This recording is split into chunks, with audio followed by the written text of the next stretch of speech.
This place is fast, and I mean bad fast. That's called the Darlington Stripe. Lady in Black. Isn't she pretty? Too tough to tame. Saturday night, the Lady in Black gonna be fast, fast, fast. She's mean and she's coming after you. Boogity, boogity, boogity. Let's go racing, boys. Let's go racing. This place always been treacherous. You can never relax here. You can never let your guard down. 367 laps, no mistake, is almost impossible to do, but whoever does will win. It is the scene of the closest finish in history.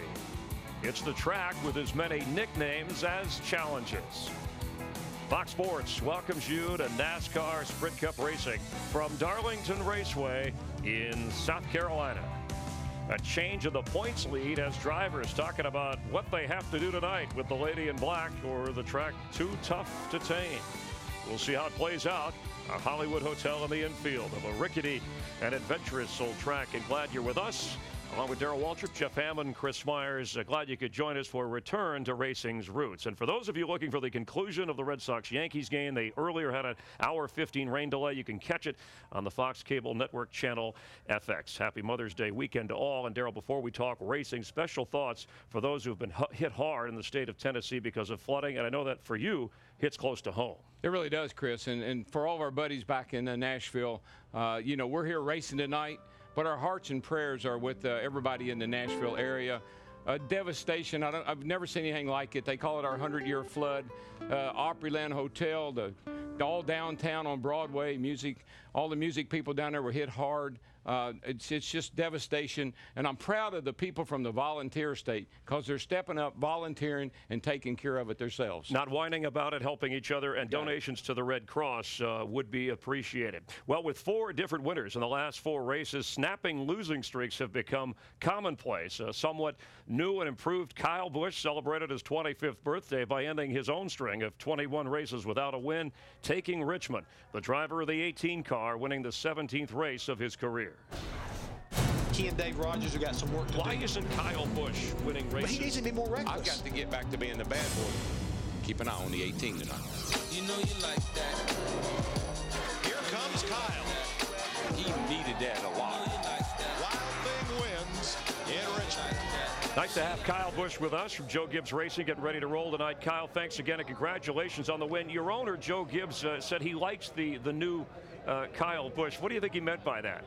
I don't know. Maybe he just likes the way we're not tearing up as many race cars. But yesterday wasn't very indicative of that. You know, we had a tough go around. But hopefully the double mint car is good to go for today. You know, Dave and the guys have done a lot of hard work on this backup car, and we're looking to take it for them dead last all the way up through there.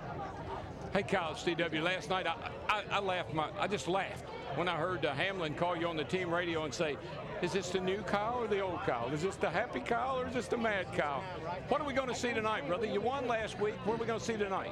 I don't know. We're going to have a hard task. You know, we start so deep in the field, but we just got to be patient, bide our time, and make some good pit stops, make some good thoughts on pit road, do some good things, and try to get up through there. You know, doing this interview, I just missed driver intro, so it doesn't matter. I'm going to the back anyway. So I'm sorry about that. I hope that wasn't Darrell's fault. No, it doesn't matter. Okay. You know, we've got things going for us, but you know, tonight we just got to work on some things like I was mentioning before, and make sure we keep it all in order anyway.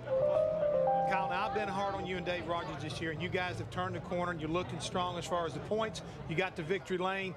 Is there any one thing that has happened in recent weeks to really kind of make it come together? Because tonight you're going to have to kind of rely on him. Yeah, I mean, tonight's going to be one of those nights where you rely on your spotter, you rely on your crew chief really heavily, and you just got to make do with what you got. You know, your car can only be as fast as it can be, and you can only pass when you can pass. You know, it's so tough to go around this place, so, you know, it's really going to be crucial to try to get everything going and get up through there. It's going to take some 2 tires, some staying out sometimes, so just try to get track position back, and once you can get up there and race with the guys up front, then it should be smooth sailing.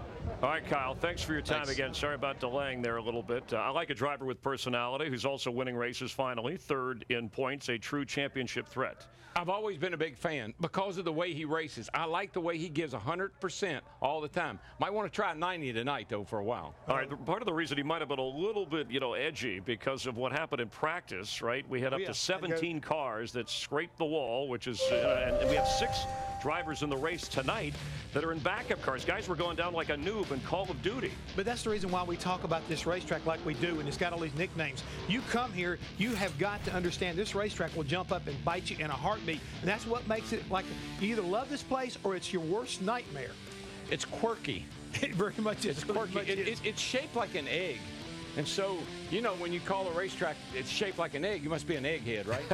Well, one of the, you used to have to be physical to win here. Oh, yeah. But listen, now it's more about. Back in the day, you had to be tough to win here. You had to man up.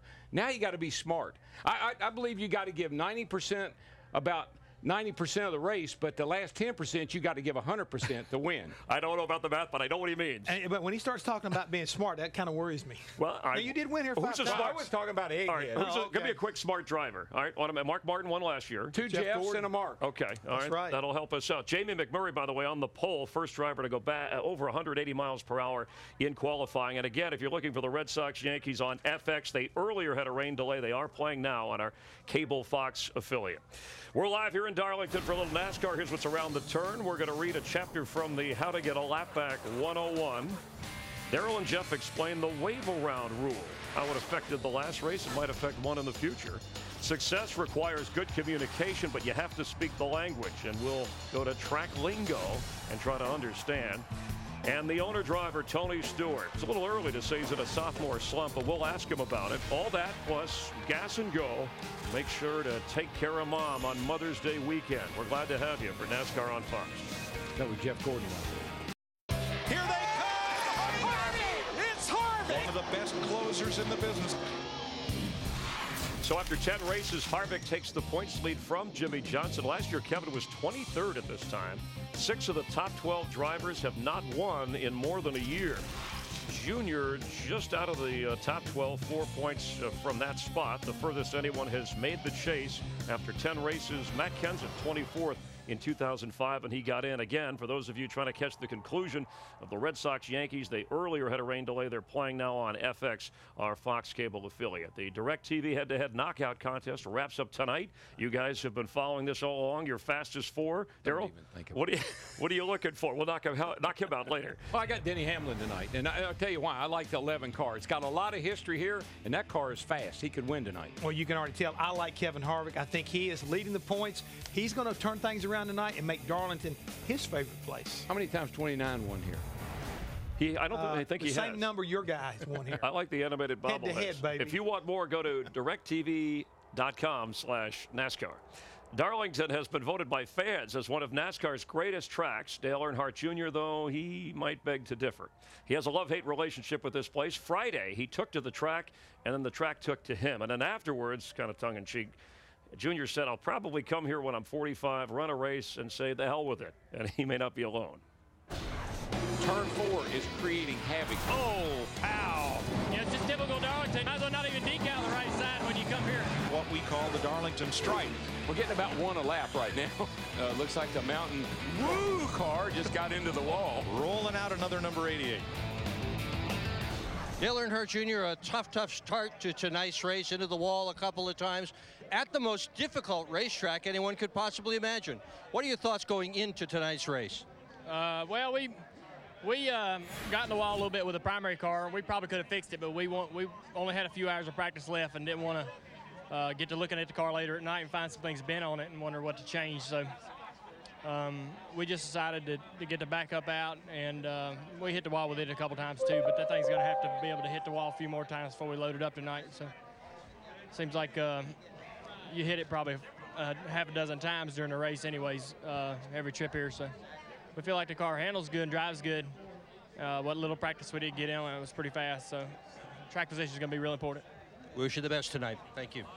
So 67 races since his last win, and in a backup car and a track, it doesn't look good. No, I disagree with you. Really? I think I talked to Lance McGrew earlier today. He feels very confident this backup car is not really a backup car. It's a good quality race car, folks. It's not your usual thing we used to have a few years ago. This car is a car he raced at Atlanta. He was happy with it when they did get a few laps in it. And fortunately, his luck may have turned around. I was in the garage area. They found a problem with the oil cooler, had to change the radiator and oil cooler together. That's going to help him. I just don't like the vibes, though. He's coming off a bad finish last week at Richmond. Trouble in practice.